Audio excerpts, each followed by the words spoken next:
இந்த சேனலை மறக்காமல் சப்ஸ்கிரைப் பண்ணுங்க. இன்றைய எபிசோட் நரசிம்ம அவதாரம், 4th அவதாரம். முதல்ல மச்ச அவதாரம் பார்த்தோம், 2வது கூர்ம அவதாரம், 3வது வராக அவதாரம், 4வது நரசிம்ம அவதாரம். எனக்கு வந்து நரசிம்ம அவதாரம் தான் ரொம்ப பிடிக்கும். எனக்கு சின்ன வயசுல இருந்தே வந்து ஏன் அப்படின்ட்டு பார்த்தோம்னா, அந்த ஒரு நம்பிக்கைக்கு எனக்கு பாபாவை பற்றி தெரியறதுக்கு முன்னாலெல்லாம் வந்து இந்த நம்பிக்கை கான்செப்ட் வந்து பிரகலாதன் மூலமாக தான் எனக்கு தெரிஞ்சு. பகவான் விஷ்ணுவுடைய 4வது அவதாரம் நரசிம்ம அவதாரம். ஸோ அதுக்கும் பாபாவுடைய நரசிம்ம அவதாரம் என்ன இருக்கு அப்படின்னு பார்ப்போமா. இதில் வந்து என்னை பொறுத்த வரைக்கும் பாபாவுடைய ஒரு ஸ்பெஷல் கேரக்டரிஸ்டிக்ஸ் எல்லாமே இந்த நரசிம்ம அவதாரத்தில் வரும். இது மற்ற மகான்களுக்கு வந்து ரொம்ப இருக்காது. அந்த ஒரு சில கோப இதுகள், ஸோ அதெல்லாம் வந்து நிறைய இது வந்து அவர் நரசிம்மர் நான் சொல்லுவேன். சிலவங்க வந்து ருத்ரன் மாதிரி கூட நினைப்பாங்க. சிவன் அவதாரம் பாபாட்ட வந்து நிறைய சிவனுடைய கான்செப்ட் இருக்கிறதுனால அது வேற மாதிரி. ருத்ரன்கிறது அந்த கான்செப்ட் வேற மாதிரி. என்னை பொறுத்த வரைக்கும் நரசிம்மர் தான் கரெக்டாக பொருந்தோம் அப்படின்னு வந்து நினைப்பேன். இப்போ நரசிம்மர் கதை எல்லாருக்கும் தெரிஞ்சிருக்கும், இருந்தாலும் தெரியாதவங்களுக்காக லைட்டை நம்ம சொல்லணும்ல. நான் ஏற்கனவே நான் சொல்லியிருந்தேன், அந்த கண்டினியூஷன் கொஞ்சம் வரும். 3வது அவதாரமான வராக அவதாரத்தில் நான் ஏற்கனவே சொல்லியிருந்தேன்ல, 2 அரக்கர்கள் வந்து வருவாங்க. அதில் ஒருத்தன் கொல்லப்பட்டுடுறான் 2 சகோதரர்களாக இருக்கிறதுல. இரண்யகசிபு வந்து பிரகலாதனுடைய அப்பா. ஓகே, ஸோ இரண்யகசிபுடைய தம்பி தான் வந்து இரண்யாட்சசன். ஸோ அவன் தான் வந்து வராக அவதாரத்தில் கொல்லப்படுறான் ஆக்சுவலாக பகவான் விஷ்ணுனால. ஸோ தன்னுடைய சகோதரன் கொல்லப்பட்டுட்டனால இரண்யகசிபு யாரு, பிரகலாதனுடைய அப்பா, கோபப்பட்டு திருப்பியும் தவம் பண்ணுறாரு. அதுக்கு முன்னால் எல்லாரையும் வந்து கொடுமைப்படுத்துறது, கொல்றது இப்படிலாம் பண்ணுறாங்க. இன்னும் நிறைய வரங்கள் நான் வேண்டுவேன், அதுக்காக தவம் பண்ணி அது நிறைய ஒரு உண்டு இல்லை. ஸோ அந்த நான் இப்படி சாகக்கூடாது, நிலத்துலையும் சாக மாட்டேன், அப்படி சாக மாட்டேன், மனுஷனால சாக மாட்டேன், இப்படி இப்படின்னு அதெல்லாம் ஒரு நிறைய வரும். அப்படி வரத்தை வந்து பெற்றிருக்காரு அவர். வந்து அவரை யாரும் கொல்ல முடியாது. அது போக என்ன பண்றாரு, பகவான்லாம் கிடையாது, நானே கடவுள் அப்படின்ட்டு என்னதான் எல்லாரும் வேண்டணும். ஓம் இரண்யகசிபுவே நமக இப்படிதான் சொல்லணும்னு அவருடையது. ஆக்சுவலா எல்லாரும் அதை தான் சொல்லணும். ஆனா அவருக்கு பிறந்த பிள்ளை பிரகலாதன் வந்து என்ன சொன்னா, ஓம் நமோ நாராயணா. அவன் பயங்கர பெருமாள் பக்தரா வந்து இருக்கான். ஆக்சுவலா நாராயணர் பக்தரா வந்து இருக்கிறான். ஸோ அது ஒரு கதை வரும்ல. அவங்க அம்மா கன்சீவா இருந்திருக்கிற நேரம் ஆசிரமத்துல இருந்தனால ஸோ நாரதர் சொல்லி அந்த கதைகள்லாம் கேட்க கேட்க அவனும் அப்படியே நாராயணருடைய பக்தரா வந்து ஆயிட்டதாக சொல்லுவாங்க. அதாவது புராண கதைகள் எல்லாமே அதுதான் வந்து உண்மைங்கிறது. அதாவது வயிற்றுல இருக்கிற பிள்ளை வந்து எல்லாம் கேட்கும் அப்படின்ட்டு. ஸோ அதுதான் அந்த பிள்ளைகளுடைய எண்ணங்களாக மாறும். அந்த நேரத்தில் அவங்க அம்மா கேட்டுட்டு இருந்த கதைகள் நாராயணர் கதைகள்ங்கிறதுனால பிள்ளையும் அது கேட்டுக்கிட்டே இருந்ததுனால பிரகலாதனுக்கும் நாராயணர் மேலே பயங்கர ஈடுபாடு வந்துட்டு. ஸோ ஓம் நமோ நாராயணான்னு சொல்லிட்டு இருந்ததுனால அவங்க அப்பாவுக்கு அது பிடிக்கல இரண்யகசிபுக்கு. அதனால நிறைய வகையில் கொல்ல பார்த்தான்ல. யானையை வச்சு மிதிக்க வைக்க பார்த்தான். அப்பமும் வந்து யானை வந்து நின்றுட்டு அவன் ஓம் நமோ நாராயணா ஓம் நமோ நாராயணா சொல்ல சொல்ல யானை அப்படியே நின்றுட்டு. அதே மாதிரி மலை மேலே இருந்து தள்ளி விட பார்த்தான். ஸோ அது மலர் பிடிக்கியாக மாறிட்டு அவன் அப்பமும் ஓம் நமோ நாராயணா ஓம் நமோ நாராயணா அப்படிதான் வந்து சொல்லிட்டு இருந்தான். அதுக்கப்புறம் தீயில போட பார்த்தாங்க, அப்பவும் ஓம் நமோ நாராயணா தான் சொல்லியிருந்தான். ஸோ அப்படி அப்போ அந்த தீ அணைஞ்சு போச்சு. விஷம் கொடுத்து இது பண்ண பார்த்தாங்க. எதுலையுமே வந்து அவனை ஒண்ணுமே பண்ண முடியல. அதுக்கும் அவன் சின்ன பையன்தான் இருந்துமே அவன் அவ்வளோ பக்தி, என்னன்னாலும் நாராயணரே பார்த்துக்கிடுவாரு அப்படின்ட்டு அவன் பாட்டுக்கு ஓம் நமோ நாராயணான்னா. ஸோ அதனால நாராயணருமே வந்து ஒவ்வொரு இதுலேயும் காப்பாற்றி விட்டாரு ஆக்சுவலாக. அதுக்கப்புறம் லாஸ்ட்ல என்னாச்சு, அவரை வந்து நாராயணர் எங்கே இருக்கான்னு கேட்டோன்னே அவன் சொல்லுவான்ல, துரும்பிலும் இருப்பாரு தூணிலையும் இருப்பாரு அப்படின்னு சொல்லுவாங்க. அப்ப இந்த தூண்ல இருக்காரா அப்படின்னா அந்த தூணை பிளந்து யார் வரா, நரசிம்ம அவதாரத்துல ஃபேஸ் சிங்க ஃபேஸாவும் மனுஷ ரூபத்துல இருக்கிற மாதிரி அந்த மாதிரி இதுல வருவாரு. அந்த நகம் எல்லாமே இந்த சிங்க இது மாதிரி தான் இருக்கும். அவருடைய இதை கொன்றுவாங்கன்னு வரும்ல, அவர் மடியில போட்டு.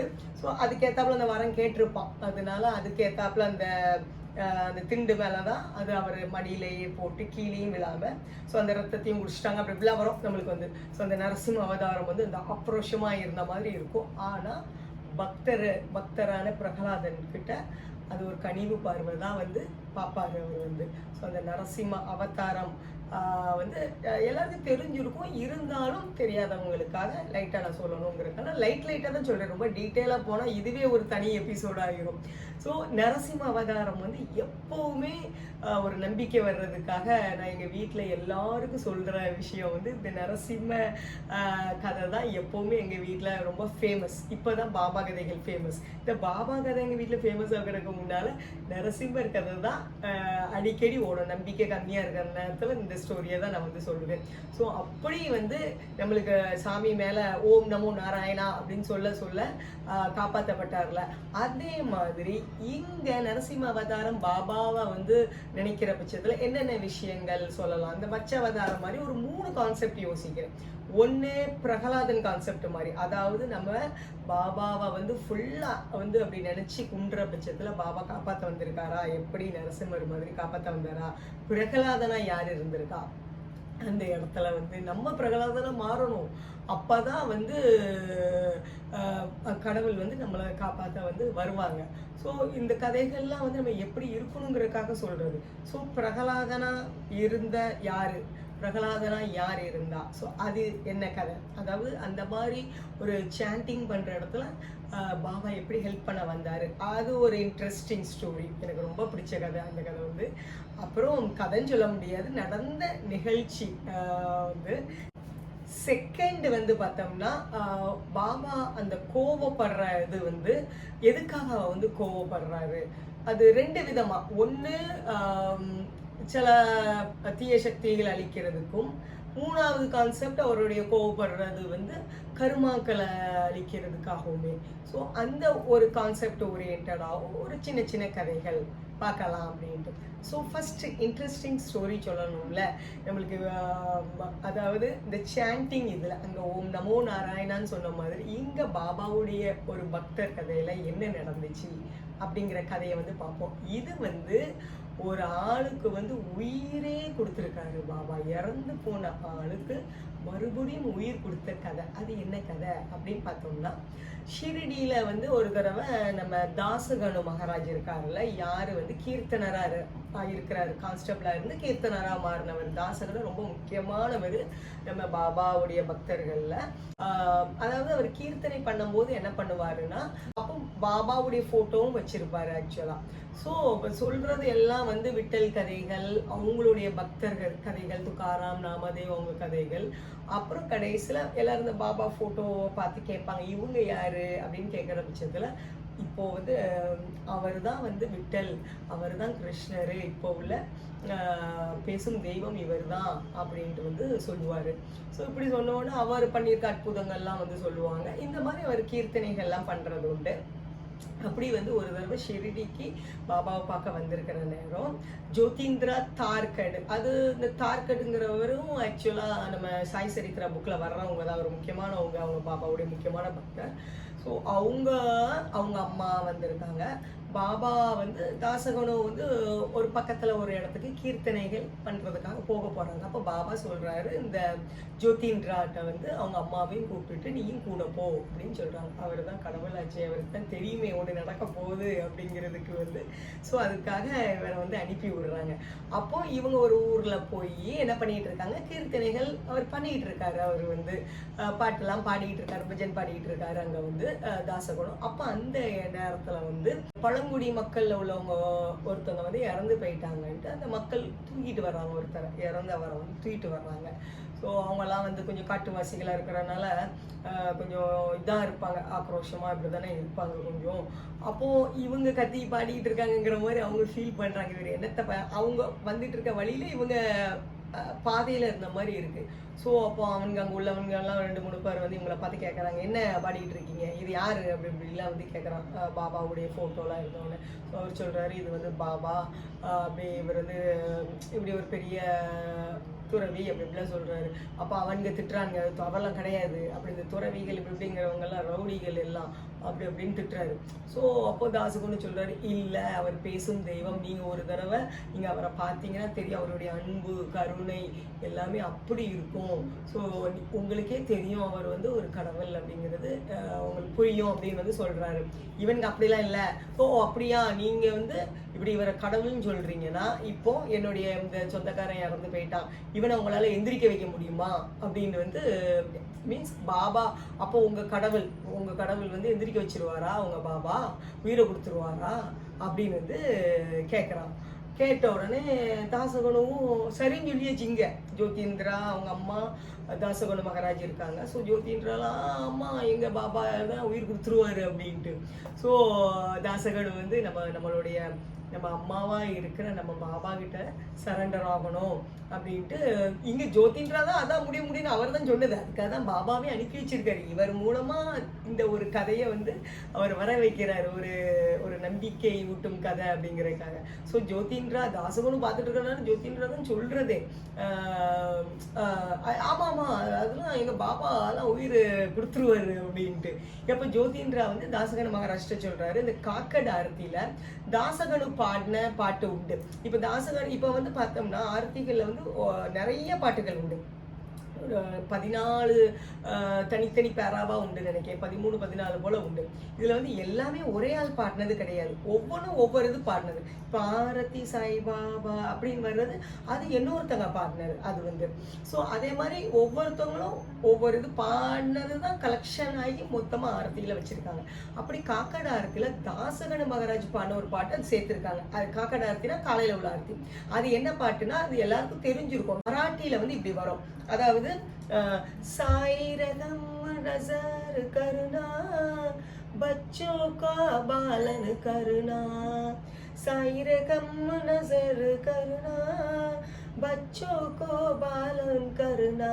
அது நம்ம தமிழ்ல எப்படி வரும்னா, சாய்நாதவும் மதருளாலே உம் குழந்தைகள் எங்களை காப்பாற்றுவீரே, சாய்நாதவும் மதருளாலே உம் குழந்தைகள் எங்களை காப்பாற்றுவீரே அப்படின்ட்டு வரும். அது ஆக்சுவல் மீனிங் வந்து சாய்பாபா நீங்க எங்களை வந்து பாருங்க, எங்களை பாதுகாக்குங்க அப்படிங்கிற மாதிரி. அது ஒரு ஃபுல் பேரா வரும், நிறைய ஒரு 7-8 லைன் வரும்னு நினைக்கிறேன் அதில் வந்து. ஸோ அந்த பாட்டை வந்து பாடுறாங்க, பாடிக்கிட்டே இருக்காங்க, அந்த பாட்டை வந்து பாடிக்கிட்டே இருக்காங்க.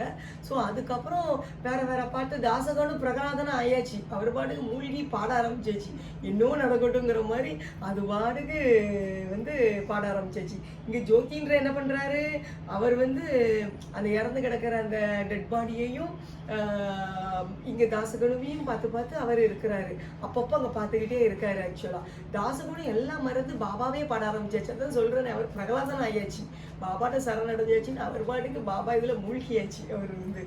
அப்புறம் ஒரு 1 hour கழிச்சு பார்த்தா அவன் அந்த இறந்து இருக்கிறவன் கட்டி போட்டு இருந்தானே, ஸோ அவன் ரிமூவ் ஆகி அவன் எந்திரிச்சு உட்காந்து அவனும் சேர்ந்து கை தட்டி பாட்டு பாடிட்டு இருக்கான், அந்த பஜன் பாட்டு. இவர் தாசகன் அப்பவும் அவருக்கு தெரியாது, அவர் பாபாவுடைய இதுல அப்படியே மூழ்கியாச்சு. ஜோதின்றதா தட்டி பாரு அங்க வந்து அவருக்கு உயிர் வந்தாச்சு அப்படின்ட்டு. ஸோ அப்புறம் அவரே வந்து அந்த மக்களே வந்து அக்செப்ட் பண்ணிக்கிட்டாங்க, ஆமாம் உங்கள் பாபா வந்து கடவுள் தான், உயிர் கொடுத்துருக்காரு அப்படின்ட்டு, கண்டிப்பாக நாங்களும் ஷிரடி போவோம் அப்படின்ட்டு சொல்கிறாங்க.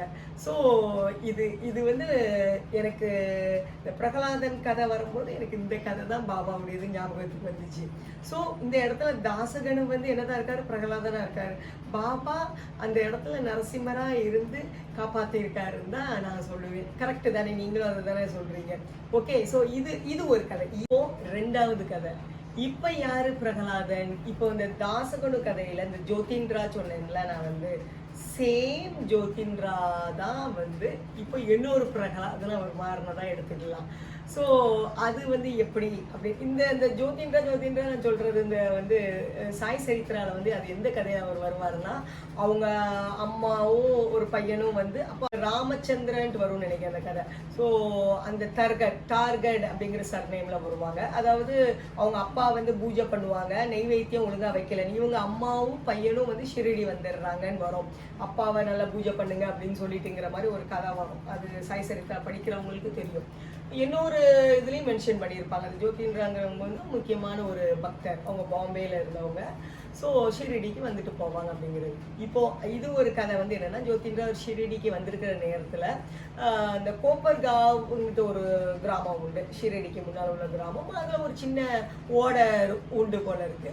நார்மலாக மழை நேரமாக இருந்து அதில் ஒரு பிரிட்ஜு கூட போகுங்கிறாங்க. இப்போல்லாம் ரோடுலாம் வேற மாதிரி மாற்றிட்டாங்க. இப்போ ஹைவேஸ், பயங்கர ஹைவேஸ். ஷிரடிலாம் போனோன்னா இப்போ எங்களுக்குலாம் நாங்களே 4.5 ஹவர்ஸில் போயிடலாம் எங்கள் ஏரியாவிலேருந்து போனோம்னா. அந்த அளவுக்கு இந்த நாக்பூர் ஹைவேலலாம் போட்டிருக்காங்களா, அவ்வளோ ரோடுலாம் அவ்வளோ இதாக ஆக்கியாச்சு. அந்த காலங்களில் வந்து சின்ன ரோடாக இருந்திருக்கும், அது ஒரு சின்ன பிரிட்ஜு போகும்னு போட்டிருக்காங்க, அது ஒரு சிறிய ஓடை போகும் அப்படின்ட்டு.